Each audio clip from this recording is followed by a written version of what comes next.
In the summer heat of 1893, as crowds poured into Chicago for the World's Fair, H. Holmes opened the doors of his peculiar three-story building on South Wallace Avenue.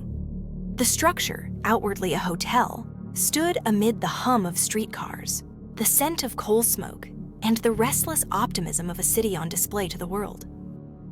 Holmes, a trained pharmacist with a calm voice and impeccable manners, offered rooms to travelers, young workers, and fairgoers seeking affordable lodging near the exposition grounds. Behind its brick facade, however, the building concealed a maze of narrow corridors, hidden staircases, and rooms that locked from the outside. Neighbors noticed the constant hammering of carpenters and the arrival of new workmen who rarely stayed long enough to be paid. Inside, gaslight flickered across unfinished plaster and iron doors that led nowhere. Guests came and went, leaving little trace. The fair's excitement masked the quiet disappearances of visitors who never checked out. Holmes moved easily among them, his charm disarming suspicion. He kept ledgers, ordered supplies, and maintained a pharmacy on the ground floor, all while ensuring that no one questioned the sealed rooms above. The building's odd design was explained away as eccentricity or expansion. In an age before centralized record-keeping, no one connected the missing persons reports scattered across the city's precincts. The air around the fairgrounds buzzed with invention and spectacle. Yet only a few blocks away, something far darker was taking shape behind those locked doors. When the fair closed that autumn, the crowds thinned, and the city's noise softened into the steady rhythm of horse hooves on wet cobblestones. The building remained, its windows shuttered, its corridors silent. Local shopkeepers recalled seeing trunks delivered at odd hours and women entering but seldom leaving. When a creditor pressed Holmes for payment, he vanished, leaving behind unpaid bills and a trail of confusion. Detectives first entered the building on a gray morning, their boots echoing through the empty halls. They carried lanterns, pried open doors, and noted the strange layout, hallways looping back on themselves, staircases ending abruptly at blank walls. The air was stale, heavy with dust, and the faint odor of chemicals from the pharmacy below. They found rooms lined with asbestos, chutes descending to the basement, and evidence of hurried departures. Each discovery deepened their unease. The officers marked rooms with chalk, cataloged fixtures, and summoned additional men to guard the site overnight. Outside, curious neighbors gathered behind a rope line, whispering about what might have happened inside.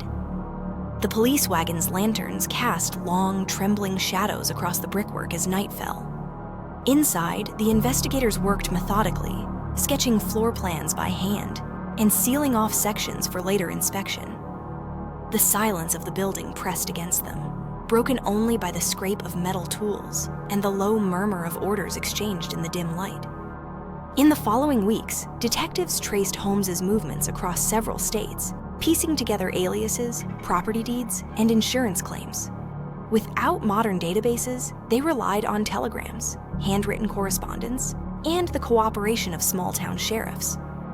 Witnesses described a man of impeccable dress and persuasive speech who promised employment or lodging to those seeking opportunity. Investigators interviewed former employees who spoke of secret instructions and rooms they were forbidden to enter. The search extended to the basement, where officers sifted through ash, debris, and discarded clothing. Each item was tagged, wrapped in paper, and sent to the coroner's office for examination. Reporters, alerted by whispers from the precinct, began to gather outside the building, sketching its outline for the morning editions. The public's curiosity grew as rumors spread through boarding houses and taverns. Families of missing fair visitors wrote letters to the police, enclosing photographs and descriptions of loved ones. Clerks sorted the mail into piles, cross-referencing names with hotel registers recovered from the site. The process was slow, burdened by incomplete records and the absence of centralized identification systems.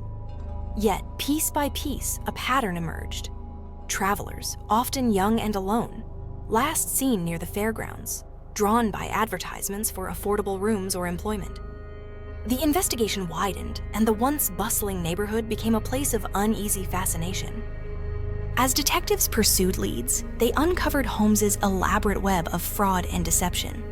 He had taken out insurance policies under false names, married multiple women without dissolving previous unions, and used charm to gain trust before vanishing with money or property. The press dubbed the building a castle, a term that captured both its size and its sinister reputation. Journalists crowded the courthouse steps, sketching Holmes's calm expression during questioning. He denied wrongdoing, insisting the structure's oddities were for business efficiency. Yet the evidence, ledgers, correspondence, and witness statements painted a different picture. Prosecutors built their case carefully, relying on circumstantial proof and testimony from those who had worked for him. The trial drew national attention, with telegraph lines carrying updates to newspapers across the country. In an era before forensic science could provide definitive answers, the prosecution leaned on motive, opportunity, and the sheer improbability of coincidence. Holmes maintained composure, even charm, as verdicts loomed. The courtroom air was thick with tobacco smoke and the rustle of paper as reporters filed their stories. Outside, the public debated whether such evil could exist behind so polished a facade. When the verdict was finally read, the city exhaled, though questions lingered about how many lives had been lost within those walls. In the years that followed, the building was torn down, its bricks scattered, its foundations buried beneath new construction. Yet the story of H. Holmes endured, a cautionary tale from an age of progress shadowed by deceit. Historians and criminologists later studied the case as one of America's earliest examples of a calculated serial killer operating under the guise of respectability. The castle became legend, its floor plans redrawn in textbooks and documentaries, each line a reminder of how ordinary architecture can conceal extraordinary cruelty. Chicago moved on, rebuilding and expanding, but the echoes of that investigation lingered in police archives and family histories. Descendants of victims sought closure through records and memorials, while scholars debated the accuracy of early reports shaped by sensational journalism. What remains certain is the methodical patience of those 19th century detectives who, without modern tools, exposed a labyrinth of lies through persistence and observation.